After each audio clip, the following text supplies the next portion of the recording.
Hiya, pals. This week, I decided to take an additional recovery week from the Silo District Half Marathon before jumping into my next big challenge, Disneyland Paris. My sister-in-law sent me the cutest video of one of my nieces singing "You've Got a Friend in Me," and it inspired more than just the title of this video, but me. I took the opportunity of a low mileage week to discover or rediscover one of the best parts about being a member of the running community, the social aspect, or in other terms, the friendships. Since I didn't grow up where I live now, and I haven't been on the running scene for very long, I needed a place to meet my fellow runners other than races. And I think I found a couple options. First, I went to a ribbon cutting for my local running store's new location, which I showed you a bit of here. Now that my master's class schedule has changed a bit for next term, I'm looking to do some of the group runs that they offer. Congrats, True Grit Running Company.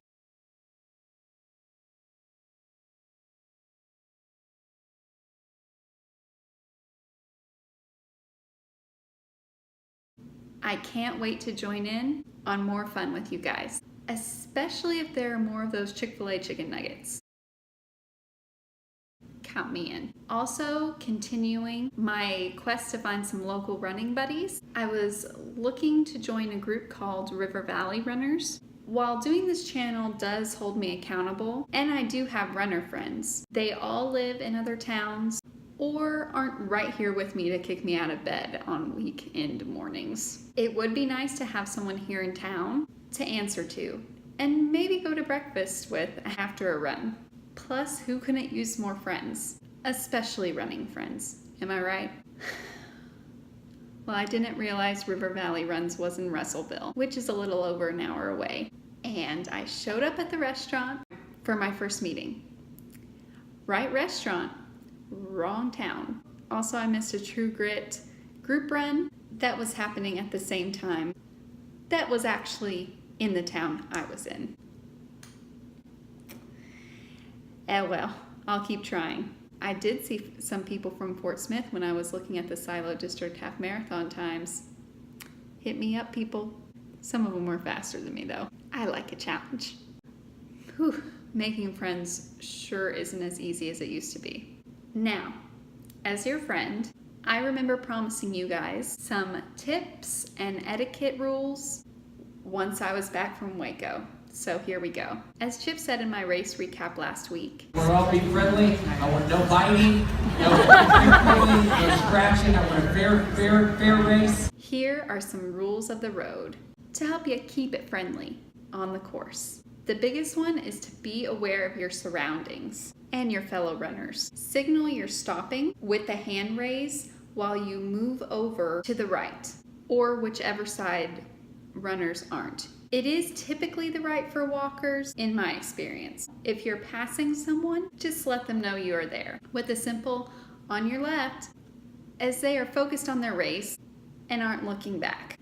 They aren't going that way after all, and may not see you. Also, if you must dump water over your head, be aware again, as some runners don't prefer mid-race showers.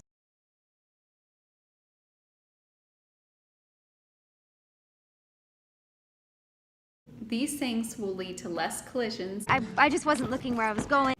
And accidents. Whoa, whoa, whoa! Woo! Hi. Oh boy.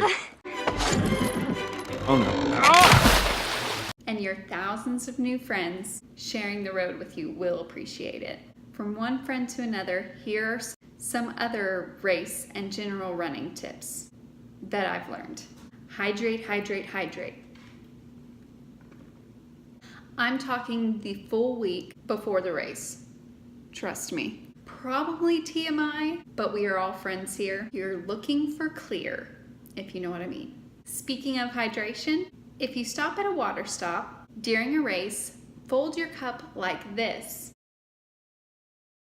It makes it easier to drink, even when you are breathing more heavily than normal. Speaking of water stops, thanks to my new friends who shall remain nameless because I don't know their names, for offering me drinks from their cooler the other day when I was out on a run.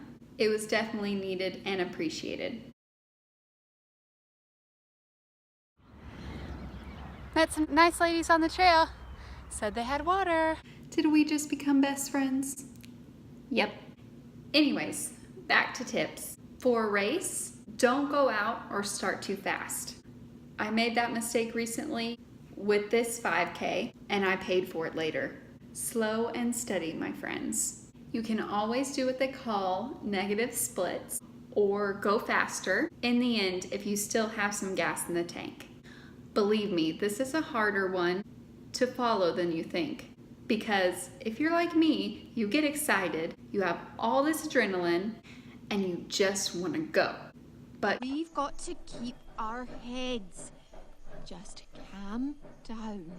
steady, Meredith, steady. Okay, next here's some tips that can be used for your virtual races or just general run days.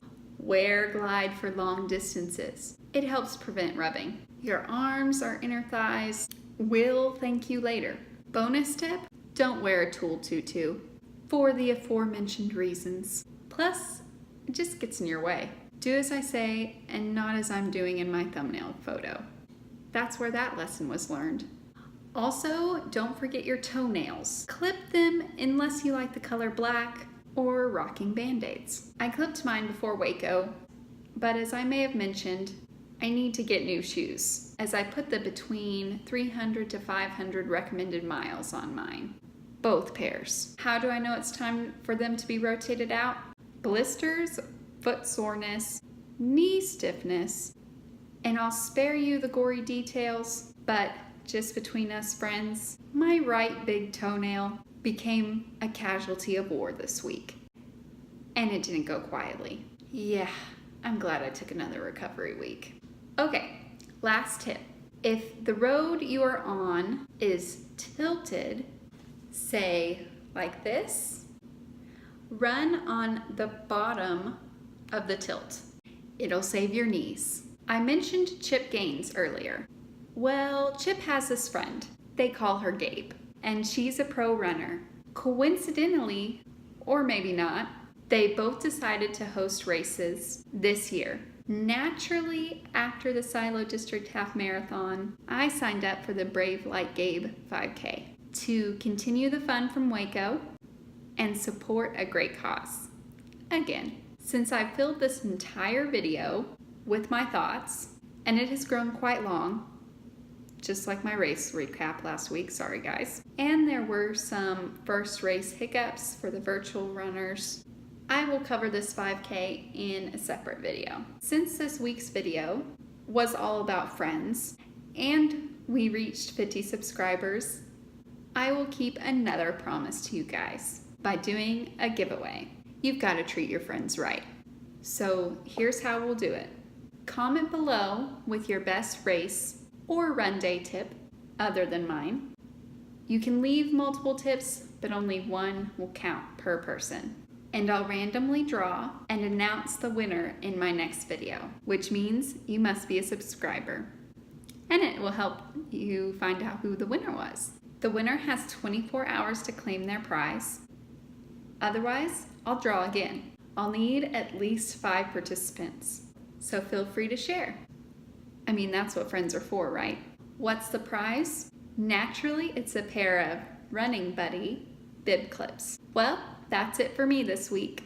Hopefully some of my tips and tricks will help you come race or run day. Now I'm going to go tend to my toe and set the recording to watch a couple of royal friends tie the knot. Yep, I've got friends in high places. And by friends, I mean the Queen waved at me once. Or in my direction. Which reminds me, I might be running the London Marathon as a part of a charity team, so maybe I'll get another wave. More on that later though. See you friends.